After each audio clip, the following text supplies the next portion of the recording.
അസ്സലാമു അലൈക്കും. മുത്ത് റസൂൽ സല്ലല്ലാഹു അലൈഹി വസല്ലമ തങ്ങൾ പറഞ്ഞു, അല്ലാഹു സുബ്ഹാനഹു വ തആലക്ക് അവന്റെ സിംഹാസനത്തിന്റെ ചുറ്റുഭാഗവും ഹമീറത്തുൽ ഖുദ്സ് എന്ന് പ്രത്യേകമായ ഒരു ഏരിയയുണ്ട്. അവിടെ ധാരാളം മലക്കുകളുണ്ട്. ആ മലക്കുകളുടെ എണ്ണം അള്ളാഹുവിനല്ലാതെ നിശ്ചയിക്കാൻ കഴിയുകയില്ല.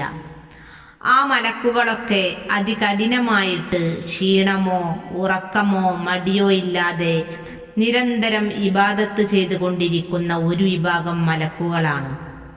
റമളാന്റെ രാത്രിയായി കഴിഞ്ഞാൽ ഞങ്ങൾ ഭൂമിയിലേക്ക് പൊയ്ക്കോട്ടെ എന്ന് അള്ളാഹുവിനോട് അവർ സമ്മതം ചോദിക്കും.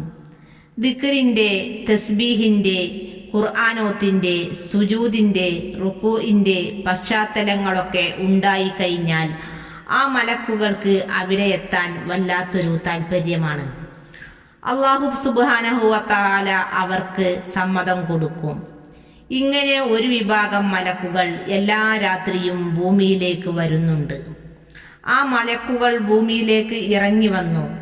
ആ മലക്കുകൾ നമ്മളെ തൊട്ടാൽ, അല്ലെങ്കിൽ നമ്മൾ ആ മലക്കുകളെ തൊട്ടാൽ, അവർ ഇങ്ങോട്ട് തൊട്ടാലും നമ്മൾ അങ്ങോട്ട് തൊട്ടാലും വലിയൊരു ഫലമുണ്ട്.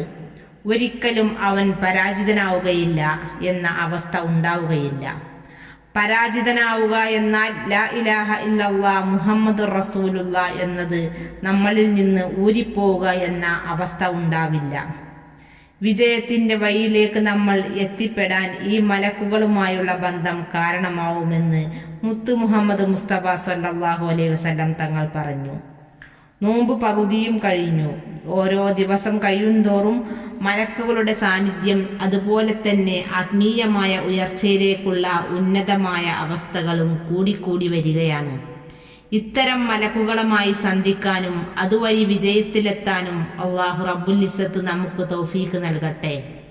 അള്ളാഹു നമുക്ക് തന്ന ഏറ്റവും വലിയ അനുഗ്രഹമായ ലാ ഇലാഹ ഇല്ലല്ലാഹ് മുഹമ്മദ് റസൂലുള്ളാഹ് എന്ന പ്രകാശം നമ്മുടെ കൽബിൽ നിന്നും ഊരിപ്പോകുന്ന വാക്കിനെ തൊട്ടും പ്രവൃത്തിയെ തൊട്ടും ചിന്തകളെ തൊട്ടും അള്ളാഹു നമ്മെ കാത്തുരക്ഷിക്കട്ടെ. ആമീൻ.